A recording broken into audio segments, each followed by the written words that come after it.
This is tape number 3. Today is November 15th, 1998. This is an interview with AaronSzabo. We were talking about the time of your liberation from Gunskirchen. You mentioned a Jeep with 2 people in it. You knew that they were Americans right away?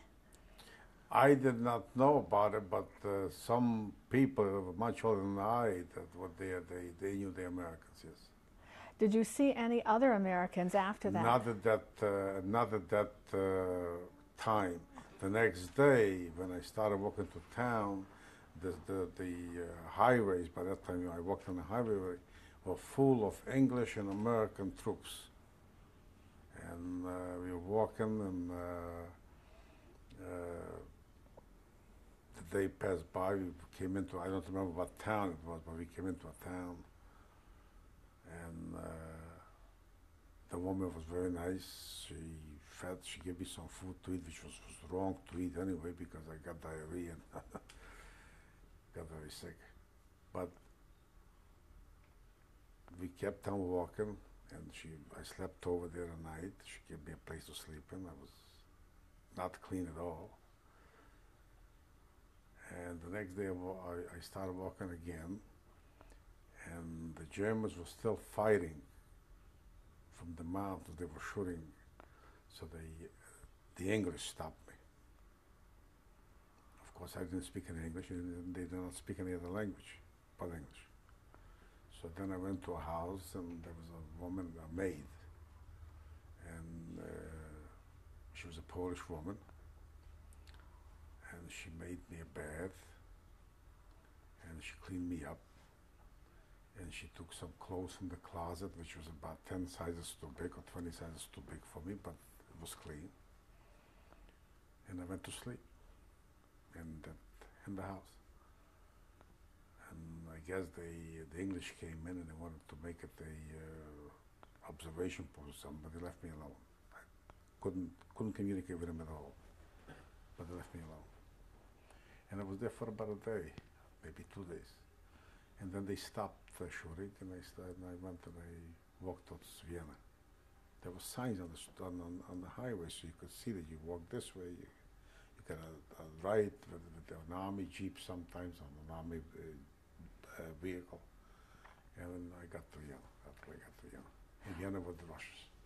Now, what were your thoughts as you were going along? Where were you wanting to go? Well, as I think I mentioned before, somebody said they see my mother and father go home. So I was going home. You'd already run into this person? He recognized me supposedly, or he just made it up, I don't know. But before you got to Vienna, you had... Well, before I was walking the street. There was a lot of us walking the street. They were catching us. They were catching a lot of us and put into hospitals. They didn't know what to do with us. If they fed us, we died. They didn't feed us, we died. Instead of giving us bread and water the stomach you get used to eating, they give us regular food. They give us whether it was beef or chicken or whatever. It was all greasy. So that things upset our stomachs, and a lot of them died in the hospital. They didn't know what was going on. They did not know. As you were walking along and traveling, were you getting food on the way? Oh yeah, plenty. They were throwing all kinds of sea rations from the trucks and cigarettes, and by the time I got to Vienna, I had a whole duffel bag full of goodies. And how was your digestion doing with all this? No, well, I did not eat it. I did not eat it. By that time, my digestion was not good at all because the house that the woman fed me there, I wasn't good at all. So I went on just on crackers and water. You figured that for yourself? For myself, yeah. So, but when I got to Vienna, I had to get a train to Budapest. And the trains were, it was bedlam there. I mean, there were thousands upon thousands of people trying to get there. So it's a good thing I had the cigarettes and I had the crackers and I had the cigarettes, because I gave someone, there was all Russian soldiers, all Russians were there. And so I gave them a little bit, and they gave me a whole compartment for myself, and just as soon as I got on the train, somebody threw me out. Some officers came and took it off, but I was already on the train, so it didn't matter. And I got to Budapest. When I got to Budapest on the train station. I don't mind telling you, there were more dead people than alive on the station. This was right after the war. Then I got a train going to Munkac. Also, but the thing, by that time I had very little left because they stole from me. It was an open thievery. Whatever you could steal, whoever that was, for about a month or so, till the law came into being. And that's the way I got back home. So when you got to Munkac, how did you get to your town? Walked. It's only, as I said, it's only about 10 miles, so you walk. In those days, you walk. What condition were you in at that point? Well, I was in poor condition. I was very poor condition. But when I got back to the town, one of my father's brother-in-law was very home. He was never in the camps. He was in the forest, whatever. And there was another girl. In fact, her husband just passed away here. That was Staten Island. She was home already. So there was a group of people that were home already, maybe 10, 15 people that were home. Where, in Maliluchka? Or no, in Neuduchka, in Velkilushki. So you went there, not I went there, I didn't go, no. And there I got very sick. I slept like 48 hours straight. They thought I'm dead. So then I went to Munkac to a hospital, and I was there for about 2 weeks. And there's a doctor that knew my family, and they gave me a special room, what have you. And so if you were so sick, how did you get to Munkac? Somebody took me there. I don't even know who took me there. The people took, some of the people that were there, they took me there. I don't even know how, but they got there. And about 2 weeks later, I came home. What kind of doctor was it? There was a fabulous, I would imagine that you have it on the archives. This was a Jewish doctor that the Germans kept under house arrest, not house arrest, but hospital arrest. They killed his whole family, but he was alive. He was alive. And they kept him in the hospital to take care of? They kept him in the hospital because they didn't have no other doctor to keep this, so he was... and they let him take care of them? Take care of them, yeah. Do you recall his name? No, I don't. But that's a very famous thing that you can. I would imagine it's already somewhere in the archives. Somebody talked about this guy. So he took care of you, and it took about 2 weeks. Yeah, about 2, 3 weeks of it. Then I went out. I went back. Did you have an illness, or was it from the digestion? From the judge. No. First of all, I had, I guess. Listen. After I took off all the dirt from me. All the things came out, you know, all the rashes and all the everything came out on my body. And that's number one. Number two, I had diarrhea, couldn't stop. And I don't know what he gave me, what kind of medicine in those days, but he cured me, and I'm here, so he cured me. Well, one thing I didn't ask about, were there lice oh, at yeah, the end? we had a lot of lice. Yeah, but the woman in Austria took care of the lice. She cleaned up the lice for me. She made a bed, 2 or 3 beds, different waters. And there was a tremendous amount. Are you kidding? A tremendous amount of lice. Yeah. You don't know if you had typhus in addition? I don't think so. I had typhus, no.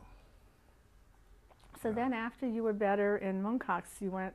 I went back to Velkilushki, and then I seen there's nothing there to do, so I took a train. At that time, still the trains were like. You didn't have, you just traveled. And I went to Budapest. Now, while you were back there, did you hear anything at all about your parents or your brother? No. I heard about my older brother, yeah, that he was there. Was he there in the town? He was there. He came to see me in the hospital, but I don't remember. He says he was there, but I don't remember. And then he took off. And where did he go? He traveled between Hungary, Romania, and Czechoslovakia. He traveled on a train. He did different things. I don't know what he did. But you don't recall having seen him at all before he went? No, I don't remember it. No. And then when I went to Budapest, About 2, 3 weeks later, he showed up. So you went to Budapest on your own, On my own, yeah. and not knowing whether you'd see him there or No, not? What was no. your planning? What were you thinking of doing? Well, whenever I was there, there was no plan there, so might as well go someplace else. There's no plan, no master plan. Just go. Did you have any idea what you wanted to do or No, where you no, wanted to go? not yet, no. So then what did you do in Budapest? In Budapest, they had, the Israelis were active there. So they took us to some sort of a camp, and I was there for 2 weeks or 3 weeks. And they fed us good food and fresh air in the mountains. So we recuperated a little bit. Was this camp in Hungary? In Hungary, near Budapest, not far from Budapest. I don't know where, but not far. And then what did you do? Then we came back. I met my brother. My brother says, I got to get out from the eastern blocks because they're after me. So we went out. We went to Austria, back to Austria, to Graz. And from Graz we went, we were there for about also a very short time, maybe a week or two. And we went from Graz, we took a train, went to Italy. And Italy, we were there for about 2.5 years. We were going to Israel, actually. That time we already knew they were going to Palestine then. But they wouldn't, they took, I was too young to go as a youngster, and I was too young to go as a fighter, and I was too old to go as a youngster. What about your brother? My brother, for some reason now they didn't want to take him either. Maybe the reason they want to separate us by that time no more. I don't know. Meanwhile, did you have any word on your parents? Had you? No, but surmised that they know it's around. They must have been killed. They killed them. By that time it was already known that they were killing. You knew about even it. dummies like me knew that they killed people. So by that time you had figured out that what has been going on at Auschwitz, That's and right. you'd heard of it. That's News was out. So now you were stuck in Italy, and you, how long did it take to find out you weren't going to be able to go to Palestine? No, they right away, because when we went right away registered, he says, no, you're too young to go as a youngster, or too old to go as a youngster, you're too young to go to fight.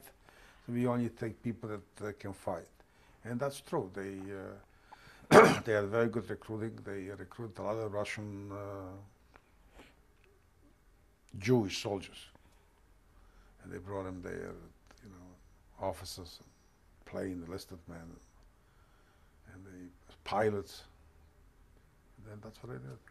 So now, what were you and your brother thinking of doing? You don't think. You see that there's no master plan. You just do it as what comes next.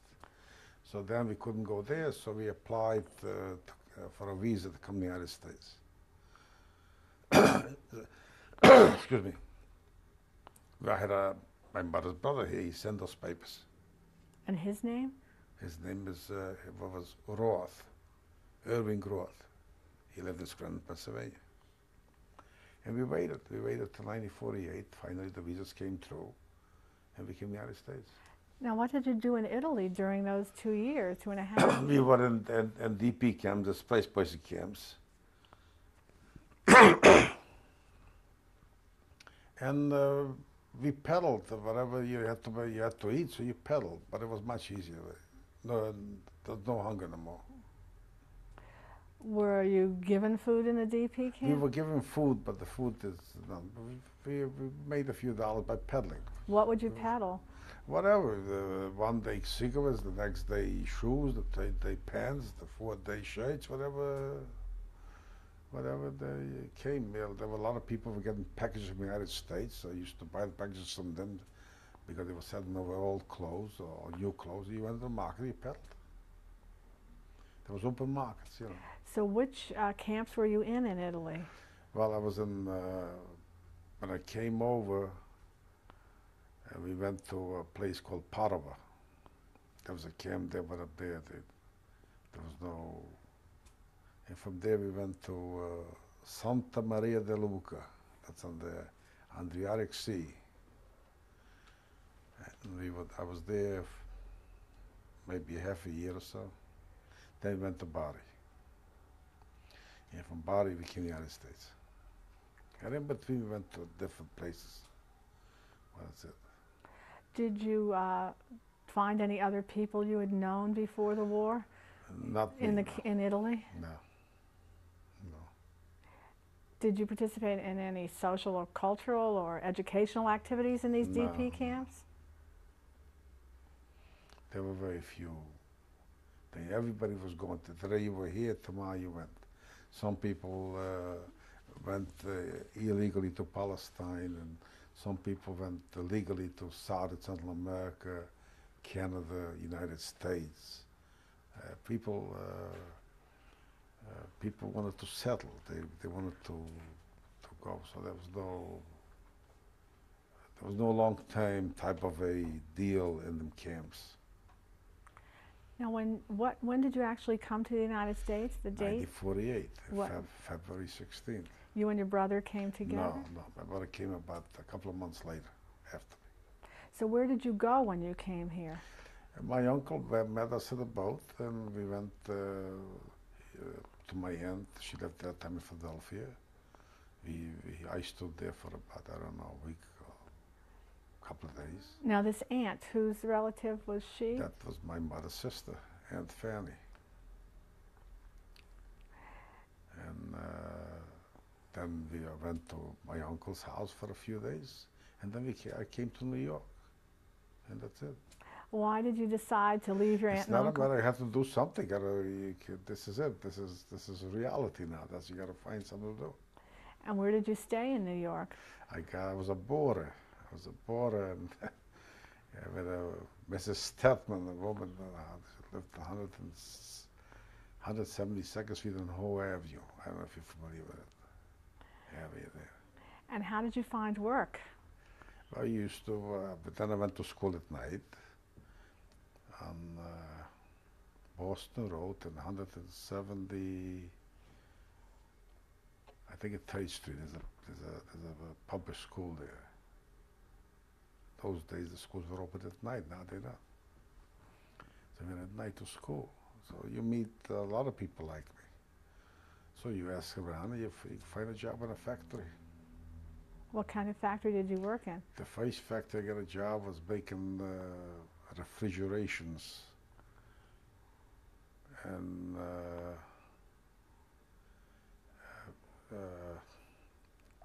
store fixtures. Up there, the guy, I don't know, 6 months later, he closed down, he went out of business. Then I found a job at the business I'm in now. Which is?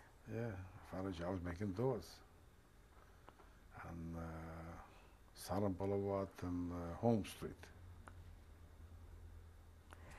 And I worked there till I got drafted. I got drafted to the Army, went to the Army for 3 years.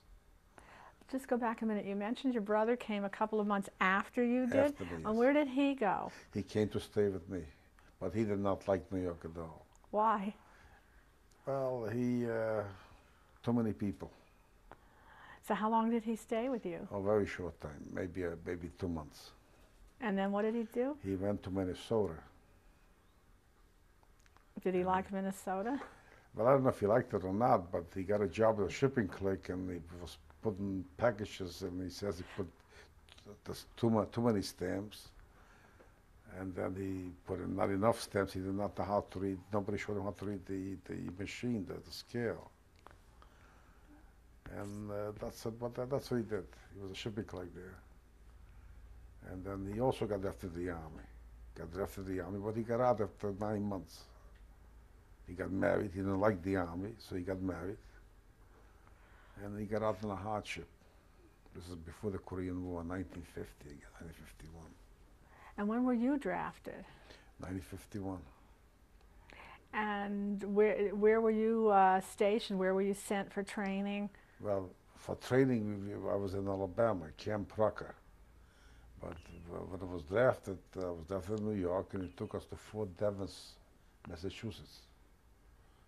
Up there, they put us on trains and sent us to down south to Alabama. And how long did you stay in Alabama? For 17, 18 months. So that's beyond the basic training. It'll tell you. So what did you do after you were trained? Nothing. You walk in the army. What kind of work were you doing? You don't know work. You walk. You just walk. Just go for. There was nothing. For 17 or 18 months. Nothing. They couldn't find anything to. No. And then what happened? Then they tried to ship us out to Korea, but I didn't have enough time. You have to have more than 6 months before they ship you out overseas. I had less than 6 months. So from there, they sent us to California. They were closing down a camp because they discovered oil in the camp belonged to the Indians. The property, the ground. So actually, belonged to the Indians. They sent us there to close the camp down. That took us about a month, and then we went to another camp. I forget the name of the camp. From there, I got discharged. When were you discharged? February of 1953. So how did you feel about being in the Army? I think it was a very good experience. It was a tremendous, for me, it was a tremendous experience. In what way? In every which way. First of all, I was equal all of a sudden. I didn't have to feel inferior to nobody. There were people there. They were born in this great country, and they didn't know how to read and write. So we opened schools for them to teach them the ABCs. Me that never even finished second grade. So. Well, how far had you gotten in school here before you were drafted? I You said you were going at night. We went at night to school just to learn the language, not. So you learned to read and write in English before you were drafted. That's because I knew how to read and write in the alphabet. So if you know how one language, you learn the other language. And you were helping these other people, the Americans, to read and write in English. We opened up a school. There was a sergeant there. He was a very nice man. We opened up a school. Did you encounter any anti-Semitism in the Army? Not me, no. No. What about down south in Alabama? No, I never. I never, and nobody ever called me a dirty Jew for 2 years in the Army. Nobody ever, nothing. Were there other Jewish men? Yeah, there were other people there. Yes, there were in my company. There were another 2 Jewish fellows, one from Brooklyn and one from Syracuse. Did the Army make any provisions for you to observe Judaism? You observe whatever you wanted to observe. When the holidays came out, they put a bulletin on the bulletin board. They put on. They said, "Well, this is the Jewish holidays. Whether it was Sukkot, Passover, whatever. There's no problem." And you could take the day off. You got a pass. You go and you do whatever you want. Was there a synagogue in Alabama you could go to? Yes, we were next to Dothan, Alabama. It was a synagogue, a complete reform synagogue. But it was a synagogue, sure. You go throughout the South, if there's 3 Jews, there's a synagogue. That's a fact. So now what did you do when you were discharged from the Army? Well, I came back to New York and I went to work. I went to work for an outfit in Brooklyn.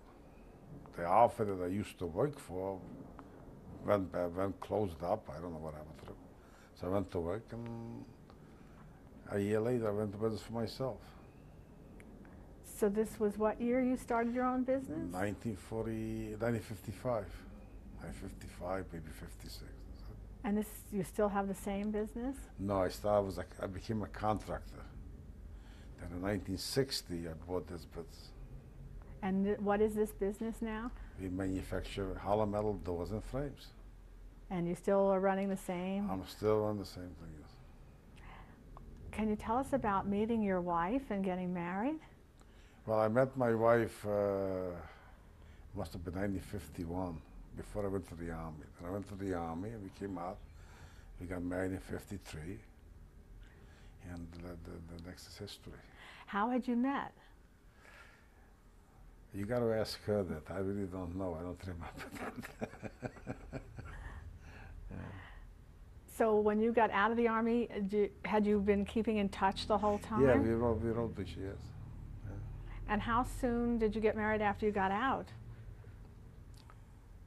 Well, I got it in February and we got married in May. So February, March, April, May. Was it 3 months after, 4 months after? Had you been planning to do this all along? Yes, yes, we did. Finish your service first and then? Then get married, yeah. Can you tell us a little bit about your wife? Was she a Native American? Where was she No, born? she's not. She was born in Poland, in Galicia, in a place called Rozwarów.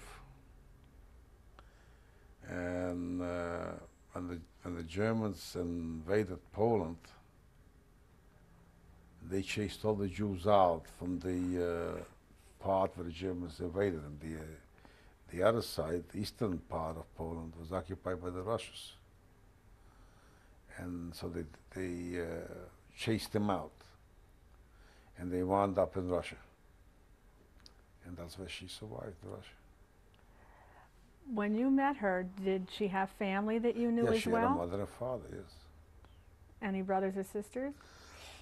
No, she had a sister, but the sister died in Russia. So at the time you met her and got married, she had parents here? She had parents, yes. She had parents. Her mother and father, yeah. And her name? Your wife's name? Judy. Her maiden name? Silber with a B, S-I-L-B-E-R. And did you have any children? Yes, I have a daughter, and my daughter has 3 children, that means 3 grandchildren. My daughter's name is Lynn. My 3 grandchildren, one is Joshua, one is Benjamin, and one is Gabriella. 2 boys and a girl. Did you find that your experiences in the camps and afterward affected your religious beliefs at all? Well, I don't know. I was never that religious, so I really don't know if it affected or didn't affect. But there's always questions when things like that happen. Did you affiliate with a synagogue once you came to the United States? Not right away. After I got married, yes. Not right away. Did you find that you were observing Judaism in a similar way once you were married as you had as a child? Oh no, we were much more religious as a child. My mother happened to be a very religious woman. Was much more religious. So even though you were religious as a child, you're not sure how much of it you had actually I'm not sure how much believed. Did you find that your experiences affected your marriage and the way you raised your daughter? I don't think so. I don't think so. Didn't affect whatever you do. I'm Jewish. I sent my daughter to a day school, so she should know that she's Jewish, and hopefully she'll do the same thing to her children. I don't believe that. Might say something that's not right. I don't believe there's such thing as that God is looking over you. I think God is in every human being, and the human being, whatever he does it with his own will, rather than God should come and dictate, you got to do this, you got to do that. That's my belief. I don't believe there's there's a God that tells you you're going to be punished because you do this or you do that, because then if people will be punished for what they're doing, the world would not exist, because we all sinned. We have to stop now. We'll continue on the Okay. next tape.